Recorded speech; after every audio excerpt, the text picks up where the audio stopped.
بسم الله الرحمن الرحيم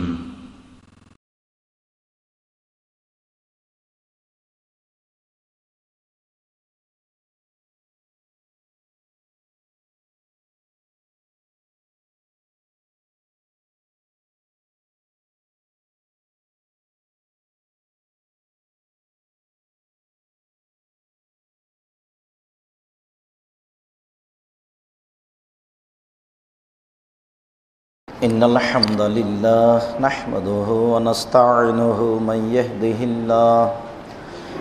يهده الله فلا مضل له ومن يضلل فلا هادي له وأشهد أن لا إله إلا الله وحده لا شريك له وأشهد أن محمدا عبده ورسوله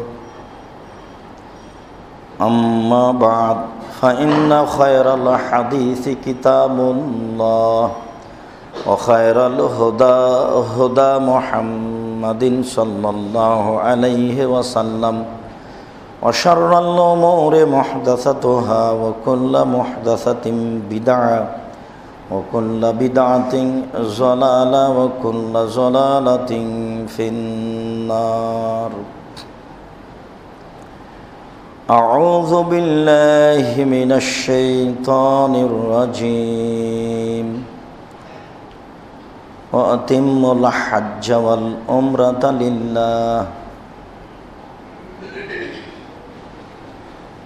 ولله على الناس حج البيت. عن أبي هريرة رضي الله تعالى عنه قال سئل رسول الله صلى الله عليه وسلم أي الناس أفضل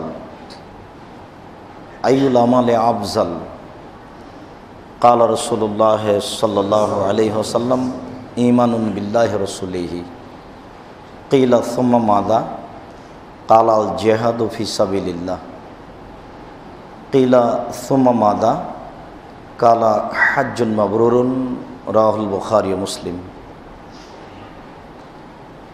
عن أبي هريرة رضي الله تعالى عنه قال قال رسول الله صلى الله عليه وسلم من حج لله فلم يرفث ولم يفسق رجع كيوم ولدته أمه রাহুল বুখারী ও মুসলিম. সম্মানিত মসজিদের মুসল্লি, প্রশংসা আল্লাহর জন্য, শান্তি অবতীর্ণ হোক আল্লাহর রাসূলের উপর সাল্লাল্লাহু আলাইহি ওয়াসাল্লাম। আজ জুমার খুতবায় সংক্ষিপ্ত সময়ে বক্তব্যের বিষয় হজের গুরুত্ব এবং হজ সম্পর্কে আনুষঙ্গিক কিছু কথা। খুতবার শেষের দিকে আপনাদের সাথে আরও কিছু জরুরি কথা রয়েছে। ওমা তাওফিকি ইল্লা বিল্লাহ আলাইহি তাওয়াক্কালতু ওয়া ইলাইহি উনীব। ইসলাম ধর্ম নির্ভর করে 5টি জিনিসের উপরে। তার একটি গুরুত্বপূর্ণ বিষয় হচ্ছে হজ। যেসব বিষয়গুলি মানুষকে জরুরিভাবে ফরজ হিসাবে পালন করতে হবে, তার একটি জরুরি বিষয় হচ্ছে হজ। হজ শব্দের আবিধানিক অর্থ হচ্ছে ইচ্ছা পোষণ করা। শরীয়তের পরিভাষাতে হজ হচ্ছে নির্ধারিত সময়ে, নির্ধারিত স্থানে, নির্ধারিত নিয়মে ইবাদত করার নাম হজ। সব সময় হয় না আর সব জায়গায় হয় না। নির্ধারিত সময় লাগে, নির্ধারিত জায়গা লাগে। সব জায়গায় মনে হয় শব্দ কণ্ঠ পৌঁছেছে না। যারা দেখার আছেন তারা একটু দেখবেন। নির্ধারিত সময় লাগে, নির্ধারিত স্থান লাগে, নির্ধারিত নিয়ম লাগে, তাছাড়া হজ হয় না। এ ব্যাপারে আল্লাহ তাআলা বলেন ওয়াতিমুল হজ্জ ওয়াল উমরা লিল্লাহ, তোমরা আল্লাহকে সন্তুষ্ট করার জন্য হজ এবং উমরা পালন করো। এটা আল্লাহর আদেশ, আল্লাহকে সন্তুষ্ট করার জন্য। আরও ইবাদত আছে, তবে এইভাবে অন্যান্য ইবাদতগুলি আসেনি। সলাতের ব্যাপারে এসেছে যে ওয়াকিমুস সলাত লিযিকরি, আল্লাহ বলছেন সলাত আদায় করো আমাকে ডাকার জন্য। আর হজের ব্যাপারে আল্লাহ তাআলা বলছেন ওয়াতিমুল হাজ্জা ওয়াল উমরাতা লিল্লাহ, তোমরা হজ এবং উমরা করো আল্লাহকে সন্তুষ্ট করার জন্য। সিয়াম একটা ভিন্ন জিনিস, জাকাত একটা ভিন্ন জিনিস, আর আল্লাহ এবং আল্লাহ রাসূলের সাক্ষ্য দেওয়া এটা একটা ভিন্ন জিনিস। আল্লাহ এবং আল্লাহ রাসূলের সাক্ষ্য দেওয়া মানে না দিলেও মুসলমান হতে পারছে না, এটা হলো ইসলামে ঢোকার পথ। এটা না হলে কোনো কাজই হবে না, আগে ঢুকতে হবে তারপরে কোনো কথা। ওটা হলো সাক্ষ্য দেওয়া। তারপর একটা সলাত, সলাতের ব্যাপারে আল্লাহ বলেছেন যে তোমরা সলাত আদায় করো আমাকে ডাকার জন্য। আর সিয়ামের ব্যাপারে আমরা একাধিক দিন শুনেছি ওটার প্রতিদান আল্লাহ দিবেন, আমার জন্য সিয়াম পালন করো এভাবে নয়, তার প্রতিদান আল্লাহ দিবেন। সলাতের ব্যাপারে এই বলেছেন। আর হজের ব্যাপারে বলেছেন আল্লাহ এবং আল্লাহকে সন্তুষ্ট করো, আল্লাহ এবং আল্লাহকে সন্তুষ্ট করার জন্য তোমরা হজ এবং উমরা পালন করো। আর অন্য জায়গাতে আল্লাহ তাআলা বলেছেন ওয়ালিল্লাহি আলান নাসে হিজ্জুল বাইত, আল্লাহকে সন্তুষ্ট করার জন্য মানুষের উপরে একটি জরুরি কাজ রয়েছে, তা হচ্ছে বাইতুল্লাহ ঘরের হজ করা, আল্লাহর ঘরের হজ করা। আল্লাহর ঘরের হজ করা, এইটা হচ্ছে মানুষের উপরে একটা জরুরি কাজ আল্লাহকে সন্তুষ্ট করার জন্য।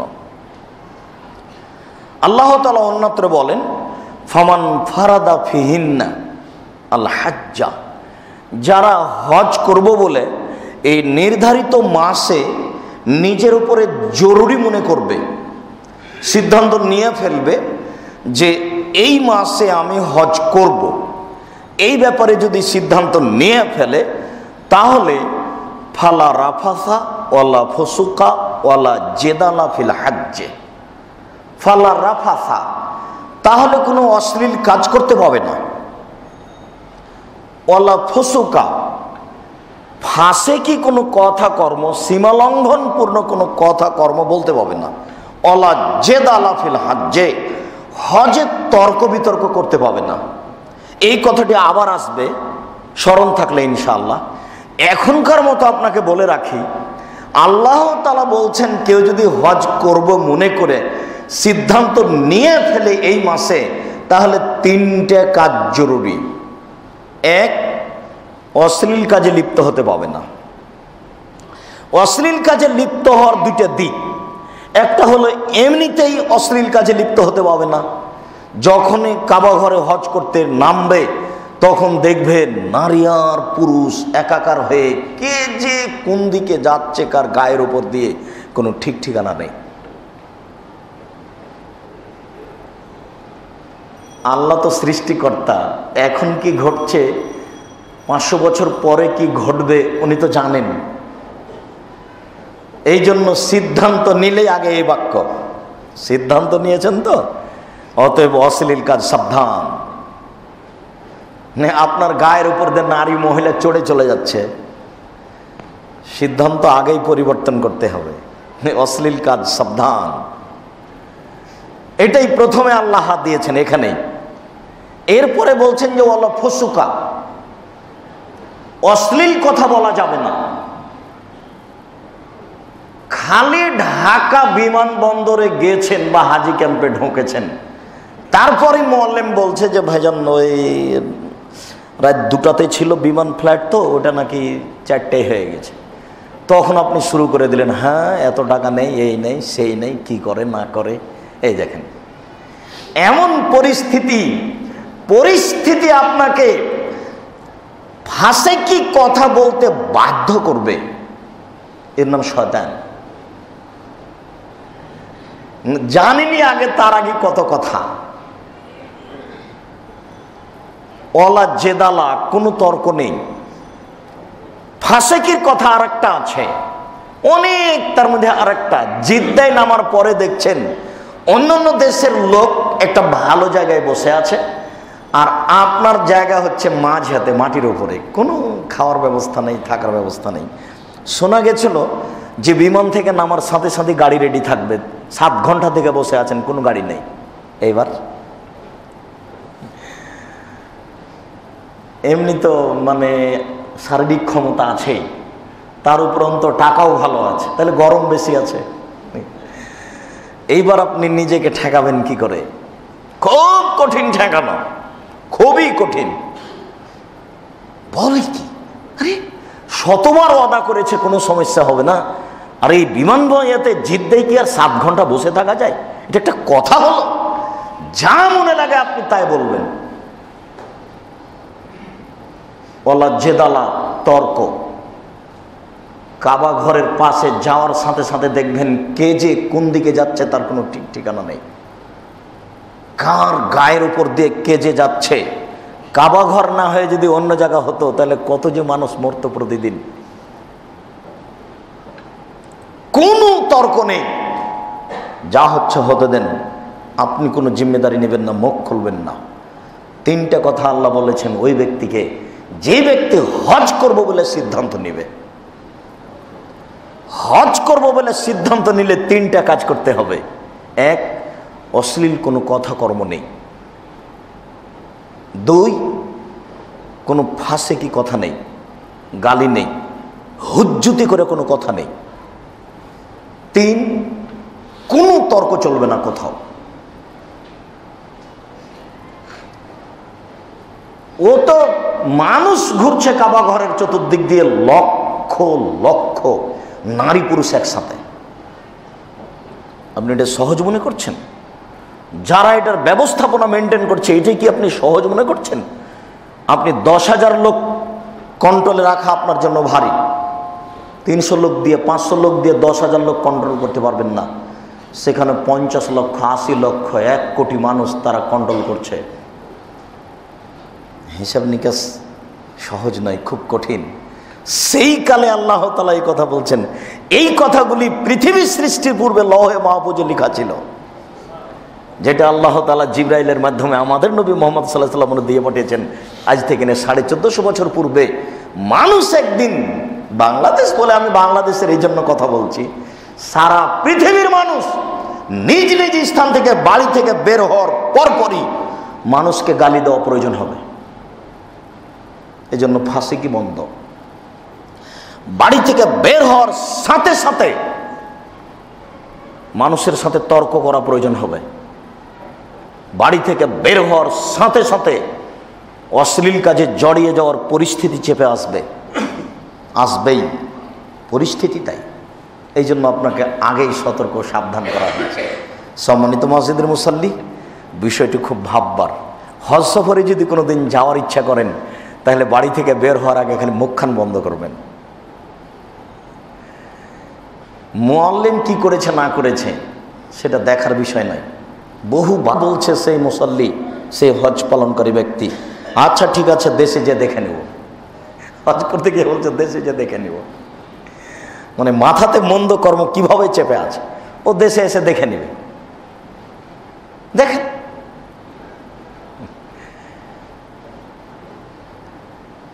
একটি গুরুত্বপূর্ণ ইবাদত হজ, যা দিয়ে আল্লাহকে সন্তুষ্ট করা যায়। যেসব মাধ্যম দিয়ে আল্লাহকে খুব বেশি সন্তুষ্ট করা যায় তার একটি বড় মাধ্যম হচ্ছে হজ। আবু হুরায়রা রাদিয়াল্লাহু তাআলা আনহু বলেন, রাসূল সাল্লাল্লাহু আলাইহি সাল্লামকে জিজ্ঞাসা করা হয়েছিল আইয়ুল আমালি আফজাল, আল্লাহ নবী বলেন তো সবচেয়ে ভালো কাজ কোনটি? মানুষ তো অনেক ভালো কাজ করে, তো সবচেয়ে ভালো কাজ কোনটি? তখন উত্তরে আল্লাহ রাসূল বললেন, ঈমানুন বিল্লাহি রাসূলিহি, আল্লাহ এবং রাসূলের প্রতি ঈমান আনা, এটা মানুষের সবচেয়ে ভালো কাজ। আল্লাহ এবং আল্লাহ রাসূলকে মেনে নেওয়া। আমরা মেনে নিয়েছি মুখে, বাস্তবে মেনে নেওয়া খুবই কঠিন। বাস্তবে মেনে নেওয়া খুবই কঠিন। আপনার জন্য কিছু সহজ হলেও পারিবারিকভাবে মেনে নেওয়া আরো কঠিন। আল্লাহ এবং আল্লাহ রাসূলকে মেনে নেওয়া। আল্লাহর নবী বলেছেন যে একজন মানুষ অতক্ষণ পর্যন্ত পূর্ণ মুমিন হবে না যতক্ষণ পর্যন্ত বাপ মায়ের চেয়ে, ছেলে মেয়ের চেয়ে, সকল মানুষের চেয়ে, নিজের চেয়ে আল্লাহ এবং আল্লাহ রাসূলকে ভালো না বাসলো। তো আল্লাহ এবং আল্লাহ রাসূলকে ভালোবাসা সবার চেয়ে বেশি, এইটা কিভাবে? এইটা কি তাহলে একটা উন্নত মানের খাবার তৈরি করে আল্লাহ রাসূলকে ডেকে খাওয়িয়ে দিতে হবে?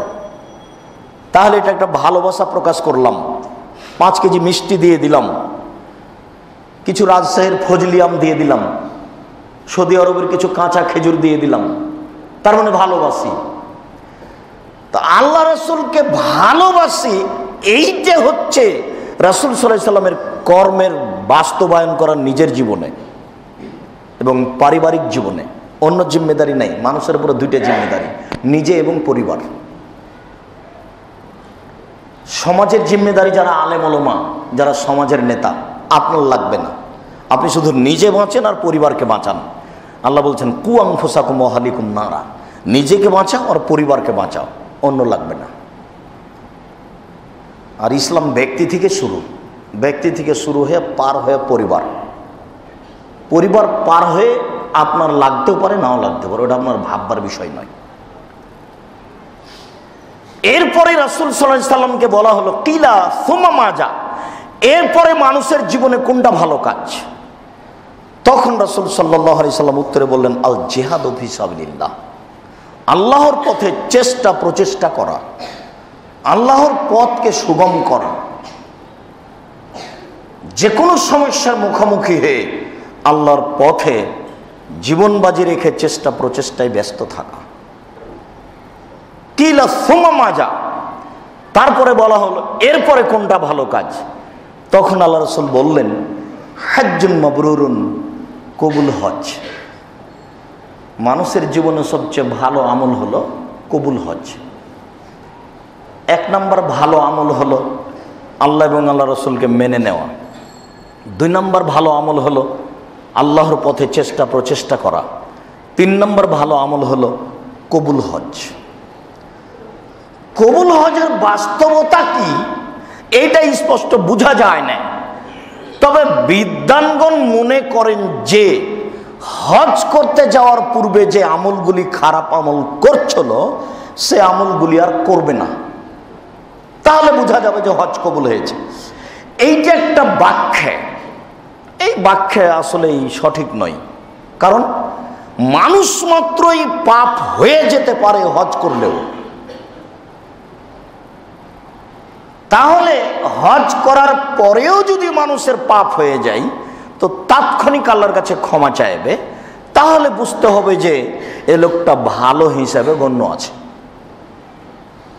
পাপ হতেই পারে, হয় স্বাভাবিক, হওয়ার সাথে সাথে ফিরে আসবে, তাহলেও ভালো মানুষ বলে গণ্য হবে। তাহলে কবুল হজ। আবু হুরায়রা রাদিয়াল্লাহু তাআলা আনহু বলেন রাসূল সাল্লাল্লাহু আলাইহি ওয়াসাল্লাম বলেছেন মান হাজ্জা লিল্লাহ, যেই ব্যক্তি আল্লাহকে সন্তুষ্ট করার জন্য হজ করলো, আল্লাহকে খুশি করার জন্য হজ করলো, রাজাকা ইয়াউমিন ওয়ালাদাত উম্মুহু, সেই লোকটা বাড়ি ফিরে সেই দিনের মতো হয়ে যেই দিন তার মা তাকে জন্ম দিয়েছে। খুব বড় কথা নয়। কেউ যদি আল্লাহকে সন্তুষ্ট করার জন্য হজ করে তো বাড়ি ফিরে আসে ও সেই দিনের মতো হয়ে যেই দিন তার মা তাকে জন্ম দিয়েছে, নিষ্পাপ হয়ে ফিরে আসে।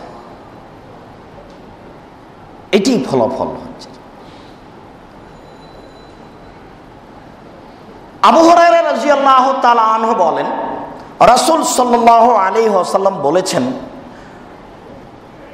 আল উমরাতু ইলাল উমরা কাফফারাতুন লিমা বাইনাহুমা ওয়া লাইসা লিল হজ্জে জাযা ইল্লাল জান্নাহ। এক উমরা থেকে আরেক উমরা, মানুষ যদি উমরা করে তাহলে তার ফলাফল হলো পাপ মিটে যাবে। উমরাতে পাপ মিটে যায়। উমরা যে কোনো সময়ে চলে, আর শুধু কাবা ঘরেই চলে, সাফা মারওয়া সহ অন্য অন্য জায়গা যেতে হয় না। উমরা যে কোনো সময়ে চলে, আর শুধু কাবা ঘরেই সাফা মারওয়া সাই সহ, আর কোথাও যাওয়া লাগে না। হজের জন্য অনেক কিছু লাগে, অনেক সময় লাগে। আর উমরার কাজ গেলেন, ঘন্টা করলেন, চলে আসেন। হজ নির্ধারিত সময়ে, নির্ধারিত নিয়মে নির্ধারিত জায়গায় হয়।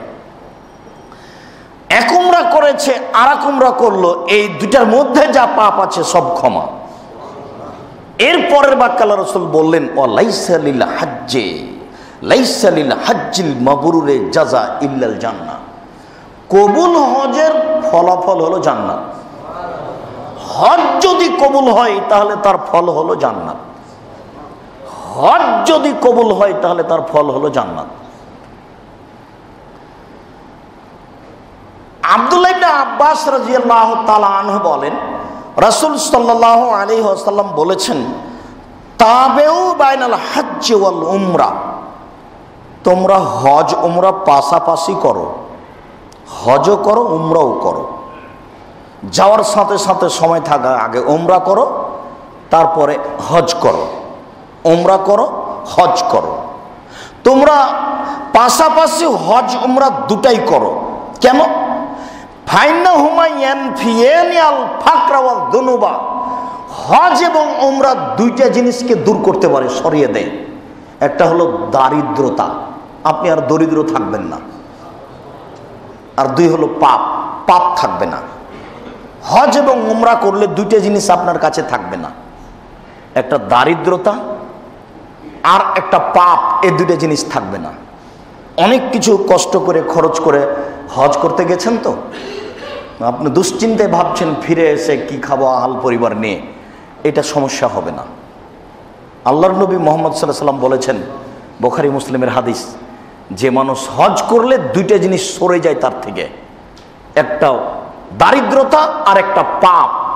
এই সরে যায় কিভাবে, এইটা আল্লাহ রাসূল দৃষ্টান্ত পেশ করছেন। আল্লাহ রাসূল কথার সাথে উদাহরণ দিতেন।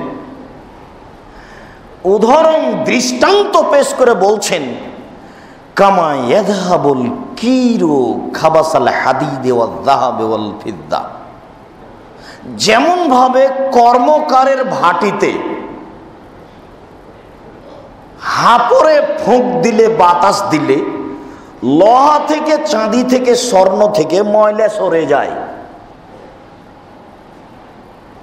লোহা থেকে, চাঁদি থেকে, স্বর্ণ থেকে যেগুলো মূল লোহা নয়, যেগুলো মূল চাঁদি নয়, যেগুলো মূল স্বর্ণ নয়, সেগুলো সরে যায়। কর্মকারের ভাটিতে লোহা, চাঁদি, স্বর্ণ দিলে লোহা, চাঁদি, স্বর্ণের উপরে যেসব ময়লা মাটি আছে সেটা দূরে সরে যায়। যেমন হজ উমরা করলে পাপ এবং দারিদ্রতা সরে যায়, তেমন। বুঝাতে না পারি তাহলে এটা আমাদের অক্ষমতা। রাসূল সাল্লাল্লাহু আলাইহি সাল্লাম ঠিকই বলেছেন, কিন্তু আমাদের অক্ষমতার দরুন আসলে জাতিকে বুঝাতে পারি না। আর বুঝাবে কে? যারা বুঝায় তারাই তো কেসা নিয়ে ব্যস্ত, কাহিনী নিয়ে ব্যস্ত, রূপক কথা নিয়ে ব্যস্ত। এ তো রাসূল সাল্লাল্লাহু আলাইহি সাল্লাম এই উদাহরণ পেশ করছেন। তিনি বলছেন যে হজ উমরা মানুষের পাপকে দূরে করে দেয়। কিভাবে দূরে করে দেয়?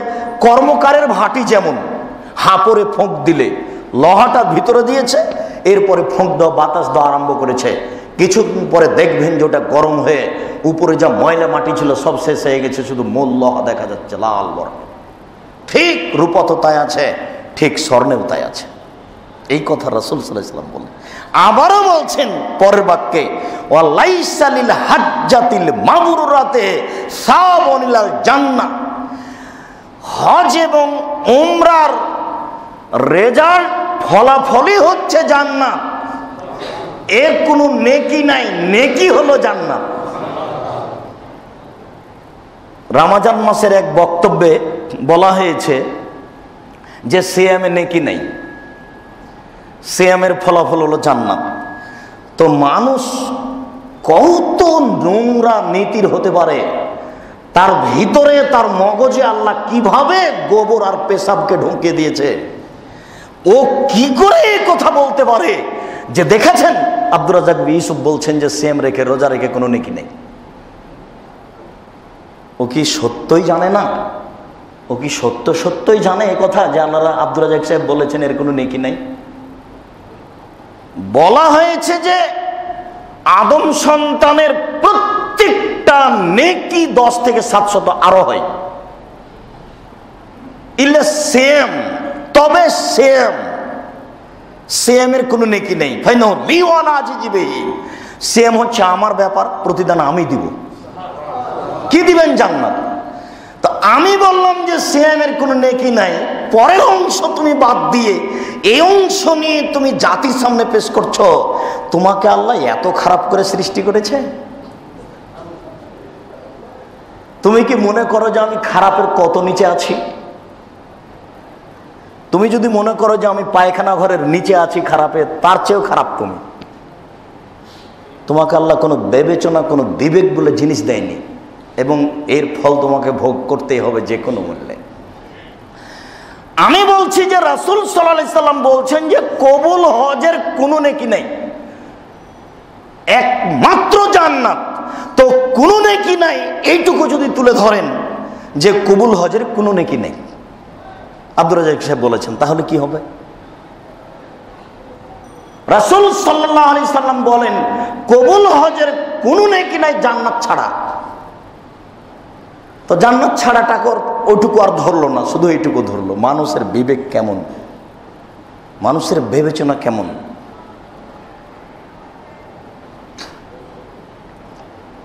আব্দুল্লাহ ইবনে আব্বাস রাদিয়াল্লাহু তাআলা আনহু বলেন রাসূল সাল্লাল্লাহু আলাইহি ওয়াসাল্লাম বলেছেন, ইন্না উমরাতান ফি রামাদানা তাদিলু হাজ্জাতান। মানুষ যদি রমজান মাসে উমরা করে তাহলে হজের সমান নেকি হবে। মানুষ যদি রমজান মাসে উমরা করে তাহলে হজের সমান নেকি হবে।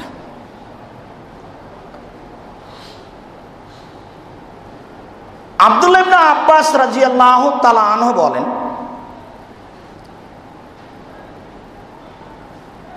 রাসূল সাল্লাল্লাহু আলাইহি সাল্লাম, বর্ণনাকারী বলেন আব্দুল্লাহ ইবনে উমর ইউজাহিমু আলার রুকনাইনে। আব্দুল্লাহ ইবনে উমর ওই কাবা ঘরের পূর্ব সাইডে প্রথম হলো রুকনে ইয়ামানি, আর পরেরটা হলো হাজরে আসওয়াদ। এই দুইটা রুকন। তো এই জায়গাতে গিয়ে আব্দুল্লাহ ইবনে উমর খুব ভিড় করতেন। তো বর্ণনাকারী বলছেন, ইয়া আবা আব্দুর রহমান, হে আব্দুল্লাহ ইবনে উমর, আবু আব্দুর রহমান, ইন্নাকা তুজাহিমু আলা রুকনাইনি মা রাআইতু আহাদান মিন আসহাবিন নবী সাল্লাল্লাহু আলাইহি ওয়াসাল্লাম ইজাহিবু ফিহিমা। আমি তো রাসূলের কোন সাহাবীকে এই দুই রুকনের উপরে ভিড় করতে দেখিনি। তো আপনি কেন করেন এটা? কেন আপনি এই দুই রুকনে ভিড় করেন? রুকনে ইয়ামানিতে আর হাজরে আসওয়াদের এই কোণাতেও ভিড় করেন কেন? এইটাকে ছোঁয়ার জন্য চেষ্টা করেন, এইটাকে ছোঁয়ার জন্য চেষ্টা করেন, এটা করেন কেন? তখন উনি বলছেন, ইন ফালতো, হ্যাঁ আমি করি। ইন আফাল, হ্যাঁ আমি করি। শোনেন, সামিতু রাসূলুল্লাহ সাল্লাল্লাহু আলাইহি সাল্লাম ইয়াকুল, আমি রাসূল সাল্লাল্লাহু আলাইহি সাল্লামকে বলতে শুনেছি, তিনি বলেছেন, ইন্না মাসহাহুমা কাফারাতুল খাতায়া। মানুষ যদি এই দুই জায়গাতে হাত লাগাতে পারে তাহলে পাপ থাকবে না, সব মিটে যাবে। মানুষ যদি এই দুই জায়গাতে হাত লাগাতে পারে তাহলে পাপ থাকবে না, মিটে যাবে।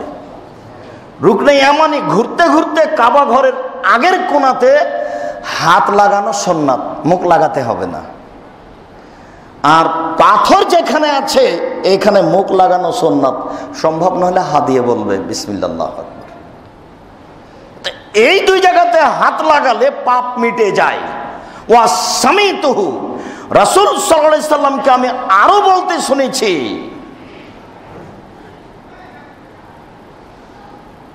মান তাফা বিহাজাল বাইত, এই বাইতুল্লাহ ঘরকে কেউ যদি তওয়াফ করে, এই বাইতুল্লাহ ঘরের চতুর্দিকে ঘুরে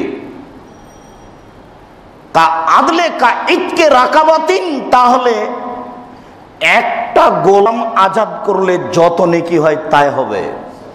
শুধু তাই নয়, অসামিত হয়ে এখন আমি মুহাম্মদ সাল্লাল্লাহু আলাইহি সাল্লামকে বলতে শুনেছি, তিনি বলছিলেন যে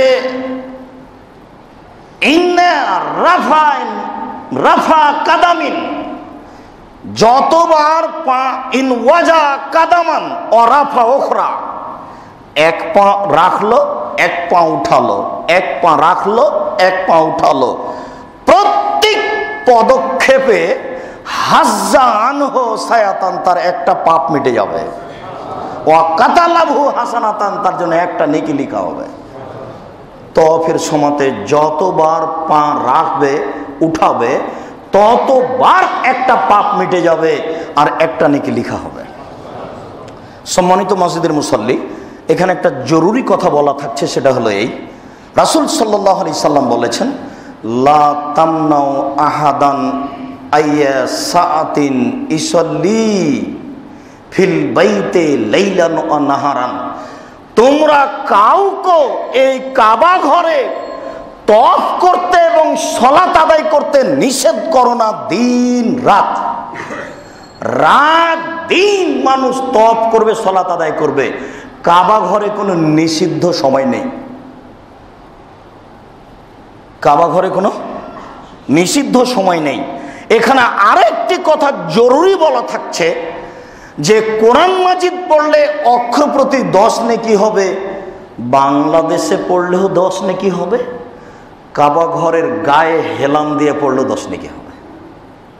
কথা বোঝা গেল না মনে হয়? কিন্তু পৃথিবীর যে কোনো মসজিদে সালাত 2 রাকাত সালাত আদায় করলে যত নেকি হবে, মসজিদের নবাবিতে সালাত আদায় করলে বা বাইতুল মুকাদ্দাসের ওই ঘরে সালাত আদায় করলে তার চেয়ে 1000 গুণ বেশি নেকি হবে। আর এছাড়া কাবা ঘরে 2 রাকাত সালাত আদায় করলে কত নেকি হবে তা মানুষ জানে না, লক্ষ গুণ বেশি নেকি হবে, এই হাদিস ঠিক নয়।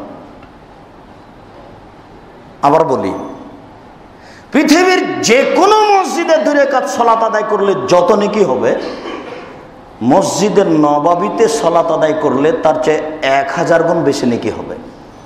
তবে কাবা ঘরে 2 রাকাত সালাত আদায় করলে কত নেকি হবে তা মানুষ জানে না, বেহিসাব নেকি হবে।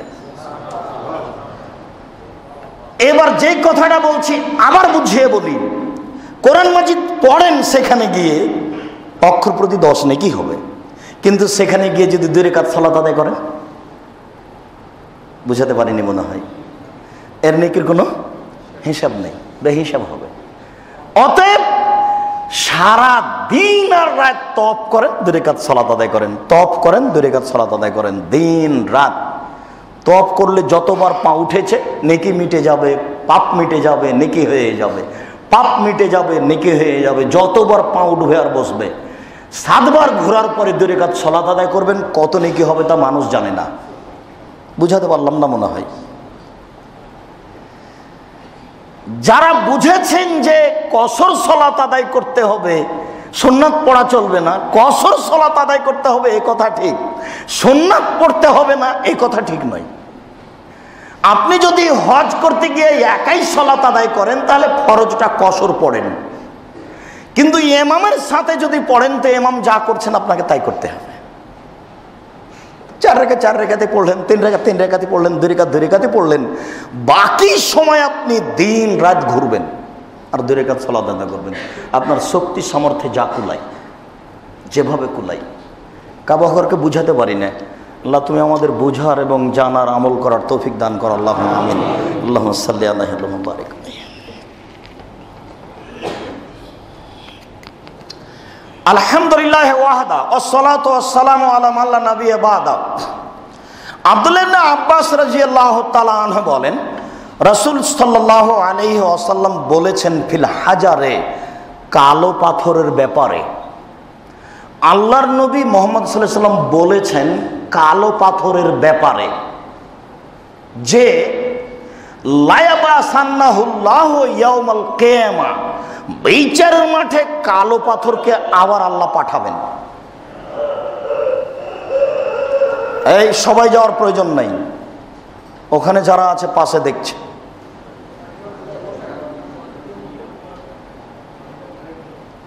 বিচারের মাঠে এই ছেলে, জি ওখানে যিনি পাশে আছেন তিনি দেখেন, হয়তো কোনো রোগ টোগ থাকতে পারে, কোনো রোগ ব্যাধির কারণে এরকম দেখা যাচ্ছে। আজহাবিল বাস রব্বান্না সাসফান্তা সাফিল্লা সেফাইল্লা সেফাকা সুবহানাল্লাহ লাইগাদুর সাকামা, আল্লাহ তুমি রহম করো। আল্লাহ তাআলা কালো পাথরকে বিচারের মাঠে আবার পাঠাবেন। ওয়ালাহু আইনানে, কালো পাথরের দুইটা চোখ হবে। ইবসিরু বিহিমা, চোখ দিয়ে বিচারের মাঠকে দেখবে কে উপস্থিত আছে কে নেই। কালো পাথরের দুইটা চোখ হবে, চোখ দিয়ে বিচারের মাঠকে দেখবে। ওয়ালাহু লিসানুন ইয়ানতিকু বিহি, কালো পাথরের একটা জিহ্বা হবে, কথা বলবে। ওয়া ইয়াশহাদু মান ইসতালামা বিহাক্কিন, আর ওরই পক্ষে কথা বলবে যে বৈধ পয়সা দিয়ে হজ করে চুমা দিয়েছে। 3 নম্বর বাক্যটা খুব কঠিন হয়ে গেল, তাই না? মানে বিষয়টাই তাই, না হলে যেভাবে বলেছেন সেভাবে বলতে হচ্ছে। তিনি বলছেন যে মানিস তালামা বেহাক্কিন, বেহাক্কিন বৈধভাবে সত্য সত্যই চুমা দিয়েছে। শুধু যদি আল্লাহ নবী বলতেন মানিস তালামা, যে চুমা দিয়েছে তার ব্যাপারে কথা বলবে, তাহলে আলহামদুলিল্লাহ কোনো ব্যাপার ছিল না। কিন্তু বলছেন যে যে ব্যক্তি চুমা দিয়েছে বেহাক্কিন, সত্য সত্যই, মানে বৈধ পয়সা দিয়ে হজ করতে গেছে। মনে আছে কি একদিন বলছিলাম যে মানুষ বাপের জমি বিক্রি করে হজ করতে যায়, হিসাবটা ভালোই আছে। মানে নিজের আয় উপার্জনের ব্যাপারে সে অত বিশ্বাসী নয়। বাপদাদার যেটুকু পৈতৃক সম্পত্তি আছে এইটুকু বিক্রি করে গেলেও শান্তি পাবে, কথাটা ঠিক আছে, হিসাব নিকাশ ঠিকই আছে। পৈতৃক সম্পত্তি বিক্রি করেই বা পৈতৃক সম্পত্তি পাওয়া টাকা দিয়ে হজ করতে যাওয়া ভালো। তবে আপনি যদি নিশ্চিত হন আপনার টাকার ব্যাপারে, আপনি যাবেন। পৈতৃক সম্পত্তি বিক্রি করে যেতে হবে এ কথা আমি বলিনি, মানুষে যায় তাই বলছি। মানুষ কেন যায়?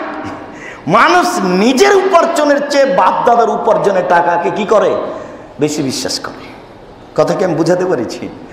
আপনার উপার্জিত টাকা দিয়ে আপনি হজ করতে পাবেন না এ কথা বলিনি। রাসূল সাল্লাল্লাহু আলাইহি সাল্লাম বললেন, এক, কালো পাথর বিচারের মাঠে আসবে, তার দুইটা চোখ হবে, দেখবে। কালো পাথরের একটা জিহ্বা হবে, কথা বলবে। কালো পাথর ওই লোকের পক্ষে কথা বলবে যে লোক সত্য সত্যই চুমা দিয়েছে। রাসূল সাল্লাল্লাহু আলাইহি ওয়াসাল্লাম বলেন, নাজালাল হাজরুল আসওয়াদ মিনাল জান্নাহ কানা আসাদ্দ বেয়াজা মিনাল লাবানে। কালো পাথরটা পৃথিবীতে এসেছে জান্নাত থেকে। কালো পাথরটা পৃথিবীতে এসেছে জান্নাত থেকে। কালো পাথরটা পৃথিবীতে এসেছে জান্নাত থেকে। কালো পাথরটি ছিল দুধের চেয়ে লক্ষ গুণে বেশি সাদা। মানে দুধের চেয়ে খুব খুব বেশি সাদা ছিল, বেহিসাব সাদা ছিল।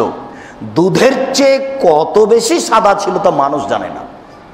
আল্লাহ নবী বলছেন যে কালো পাথরটি দুধের চেয়ে লক্ষ গুণে, অনেক গুণে বেশি সাদা ছিল। ফাসাওয়াদাতু খাতায়া বানি আদম, আদম সন্তানের পাপ পাথরটাকে কালো করে দিয়েছে।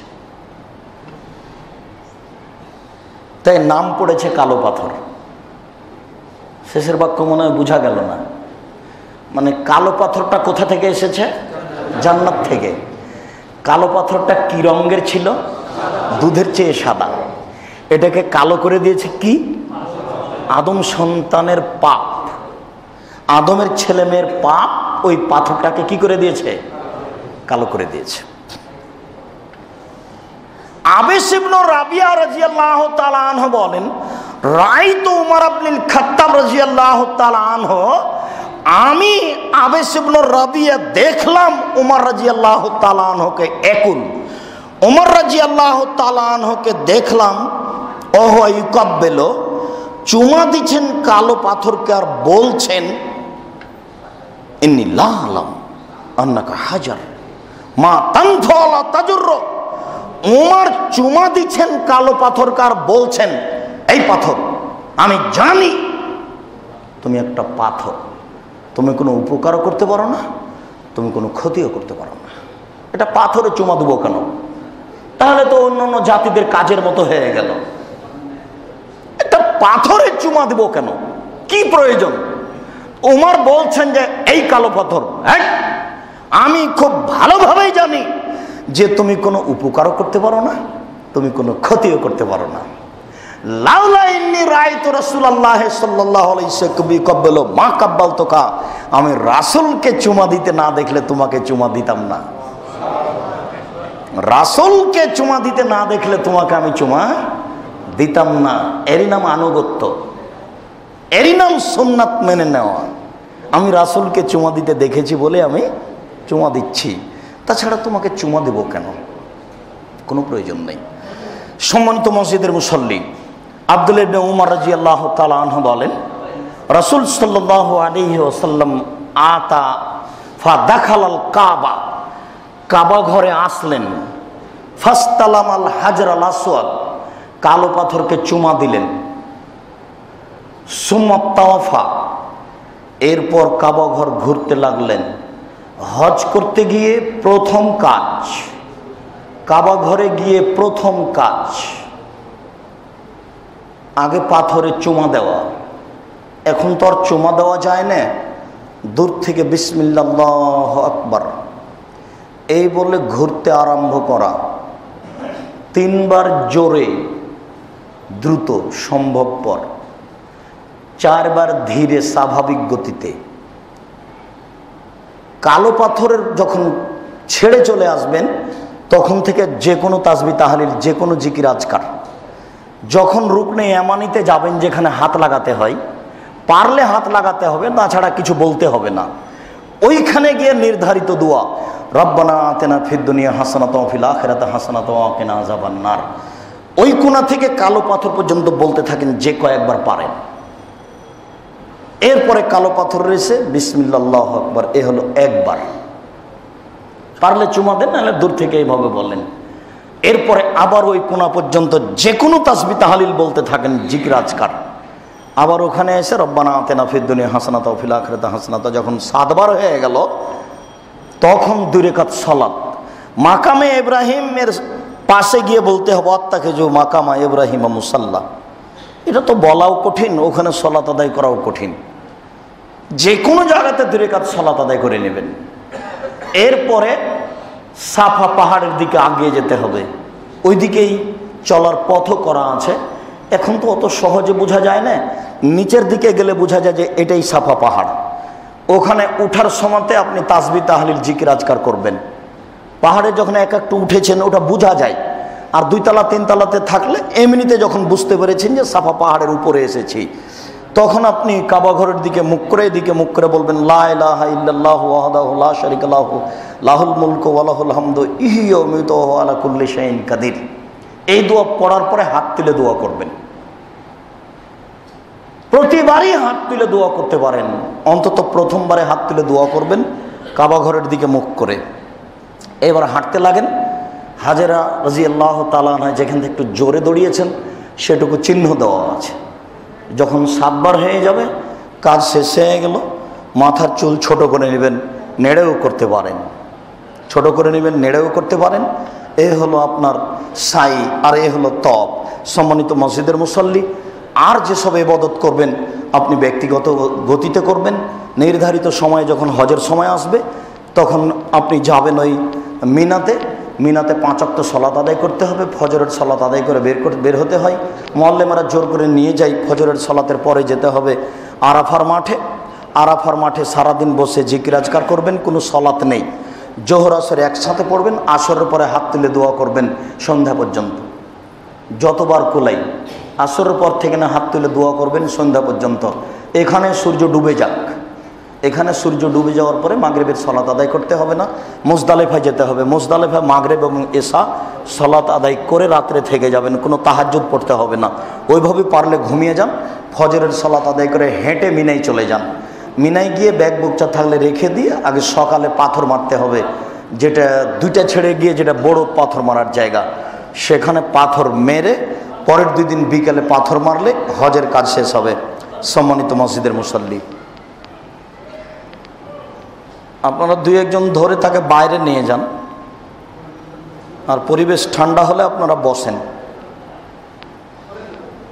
সম্মানিত মসজিদের মুসল্লি, আপনাদের সাথে আমরা যেটা জরুরি কথা খুতবার শেষে বলতে চেয়েছি সেটুকু হলো এই, আপনাদের একটি কথা জরুরিভাবে মনে রাখা ভালো হবে।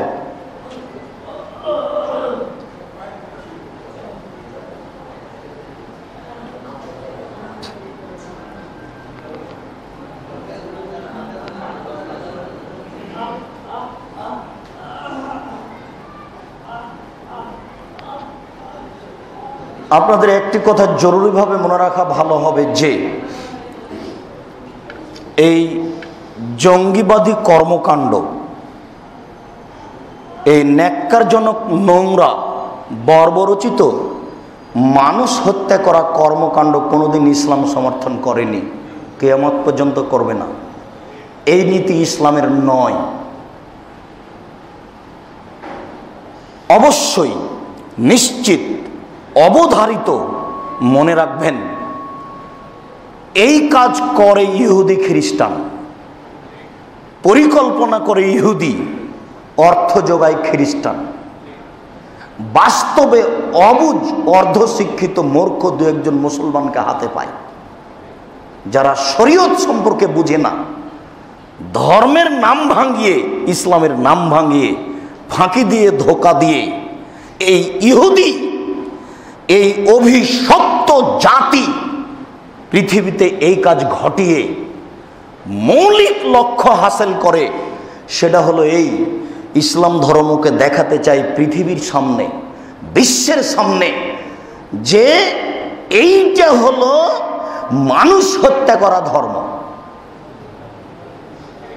একটা নিষ্কুলস শান্তিপূর্ণ ধর্মকে পৃথিবীবাসীর সামনে, ইহুদি খ্রিস্টানের সামনে মানুষ হত্যা করা অশান্তিপূর্ণ ধর্ম দেখানোর জন্য এই কাজ করে। এবং যারা খাঁটি মুসলমান তাদেরকে সমাজ থেকে ধ্বংস করার জন্য, তাদেরকে সমাজ থেকে তুলে দেওয়ার জন্য এই কর্মকাণ্ড চালায় ইহুদি। এক ইসলাম তাদের মৌলিক লক্ষ্য, আর এক কিছু ভালো খাঁটি মুসলমান তাদের মৌলিক লক্ষ্য। এই দুইটা জিনিসকে ধ্বংস করার জন্য ইহুদি খ্রিস্টান এই কর্মকাণ্ড চালিয়ে যায়। তাই আপনি তথ্য নিয়ে দেখেন, আইএস হোক আর যেই হোক না কেন, এর মূল নেতা হচ্ছে ইহুদি। হিসাবে পাবেন তাদেরকেই। এটা একবার অবধারিত সত্য, এটা আজ নয়, এটা কালকেও ছিল, তার আগের দিনও ছিল। এরাই খারেজি, এরাই উসমানকে হত্যা করেছে, এরাই ইহুদি, এরাই খ্রিস্টান, এরাই কিছু মূর্খ মুসলমানকে হাতে পেয়েছে, অর্ধশিক্ষিত মুসলমানকে হাতে পেয়েছে। এই মুসলমান অর্ধশিক্ষিত মূর্খ কয়েকটা মানুষ নিয়ে তারা এই কর্মকাণ্ড, ন্যাক্কারজনক, নোংরা, বর্বজড়িত কাণ্ড ঘটে আসছে। সম্মানিত মসজিদের মুসল্লি, আমরা এদেশের মাটিতে এই কর্মকাণ্ডের তীব্র বিরোধিতা করেছি, মুখে ও কলমে। অনেকেই করেছেন। আমি আব্দুর রাজ্জাক বিন ইউসুফ এই জঙ্গি বিরোধী কর্মকাণ্ডের বিরুদ্ধে, এই জঙ্গি তৎপরতা, এই নোংরা, ন্যাক্কারজনক, বর্বরচিত কর্মকাণ্ডের বিরুদ্ধে যত কঠোর এবং কঠিন বক্তব্য রেখেছি, জানি না এই মাটিতে আর কেউ রেখেছে নাকি। 2006 সালে আমি লিখেছি কে বড় লাভবান, 178 পৃষ্ঠা থেকে নিয়ে 191 পৃষ্ঠা পর্যন্ত বিস্তারিত লেখা আছে। আর তার প্রথম হেডলাইন হচ্ছে, এই জঙ্গিবাদী কর্মকাণ্ড ইসলাম সমর্থন করে না, এই ন্যাক্কারজনক, নোংরা, বর্বরচিত এই নীতি ইসলামে নেই। এই দিয়েই শুরু হয়েছে। এই নিষ্কলুষ ধর্মকে জাতির সামনে একটা ঘৃণিত ধর্ম বলে পেশ করার জন্য এই কাজ চালু হয়েছে। আপনি এখান থেকে বের হয়ে বইটা সংগ্রহ করে পড়ে দেখুন। এই বই লিখেছি 2006 সালে। কে বড় লাভবান? এই বইয়ের 178 পৃষ্ঠা থেকে নিয়ে 191 পৃষ্ঠা পর্যন্ত এই নীতির বিরোধী বিস্তারিত বিবরণ দেওয়া আছে। বইটি ছাপানো হয়েছে 2006 সালে। 2006 সাল থেকে মুখে এবং কলমে এই নীতির তীব্র বিরোধিতা করে আসছি। এই মসজিদেই অথবা মালিটোলা মসজিদে মনে আছে আপনার, এই নীতির কর্মকাণ্ডের বিরুদ্ধে খুব কঠোর ও কঠিন বক্তব্য দিয়েছিলাম মসজিদের খুতবাতে। মনে আছে আপনার? আপনি বইটা পড়ে দেখুন। এই দেশের যারা ঊর্ধ্বতন কর্মকর্তা, যারা এদেশের হর্তাকর্তা, তাদের হাতে এই বইটি দেন, নিজে পড়েন এবং রহস্য জানেন কে এগুলো করছে, কারা এগুলো। এরা ইহুদি, এরা আপনাকে ধ্বংস করতে চায়, আপনার ধর্মকে ধ্বংস করতে চায়। এরা এই অভিশপ্ত, গায়রুল মাগদুবি আলাইহিম, এরা অভিশপ্ত। এদের প্রতি আল্লাহ অসন্তুষ্ট, এদের প্রতি মুসলমান অসন্তুষ্ট, এদের প্রতি নবীগণ অসন্তুষ্ট। এরা আপনাকে ধ্বংস করতে চায়। মহান আল্লাহ বলেছেন, মান কাতালা নাফসান বেগাইর নাফসিন আও ফাসাদিন ফিল আরজ ফাকান্নামা কাতালা নাফসা জামিয়া। কেউ যদি কোনো মানুষকে, এখানে হিন্দু মুসলমান বৌদ্ধ খ্রিস্টান আল্লাহ বলেননি, বলেছেন কেউ যদি কোনো মানুষকে অন্যায়ভাবে হত্যা করে, মাটিতে বিপর্যয় সৃষ্টি করার জন্য হত্যা করে, তাহলে সে যেন সারা পৃথিবীর মানুষকে হত্যা করলো। যাকে হত্যা করছে সে মুসলমান হোক, সে হিন্দু হোক, সে বৌদ্ধ হোক, সে খ্রিস্টান হোক, কাউকে হত্যা করা যাবে না। এটা ইসলামের কঠোর আদেশ, আল্লাহর কঠোর আদেশ। যাকে হত্যা করা হচ্ছে সে মুসলমান না হিন্দু না ইহুদি না খ্রিস্টান, এই কথা আল্লাহ বলেননি। আল্লাহ বলছেন কোনো মানুষকে অন্যায়ভাবে হত্যা করতে পাবে না। যদি করে তাহলে সে সারা পৃথিবীর মানুষকে হত্যা করবে। এটা আল্লাহর কথা। রাসূল সাল্লাল্লাহু আলাইহি সাল্লাম বলছেন, লা জাওয়ালুদ দুনিয়া আহওয়ানুল্লাহি মিন কাতলে মুসলিম রাজুলিন মুসলিম। আল্লাহর কাছে একজন মুসলমানকে হত্যা করার চেয়ে সারা পৃথিবী ধ্বংস হয়ে যাওয়া সহজ।